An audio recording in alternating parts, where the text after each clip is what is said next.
Good evening. My name is Catherine Contreras, and I go to Thomas S. Boone High School. A year ago, I testified in front of you all to talk about accessibility in public schools.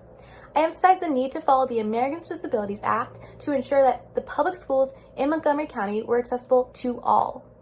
Although I am not here to talk about how the lack of ADA compliance negatively impacts students with disabilities, I am here to talk about another way students with disabilities are negatively impacted in public schools, and that's through SROs.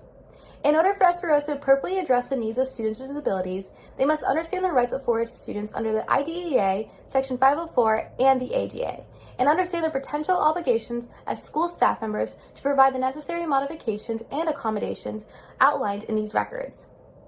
Which means you're asking an SRO to play the role of an educator, a counselor, and a law enforcement officer, which is a lot for just one person. Now, according to the data from the U.S. Department of Education Civil Rights Office for the 2015-2016 academic year, in the state of Maryland, students with disabilities had arrest rates that were 10 times higher than their non-disabled peers. In Maryland, students with disabilities make up 29% of school arrests, despite only making up 11% of state enrollment.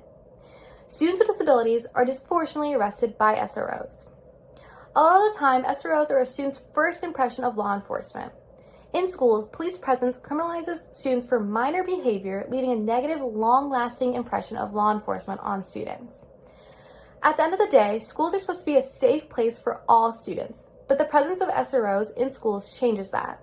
The funding for SROs can be utilized in more effective ways that have better lasting impacts on students, such as counselors and mental health specialists.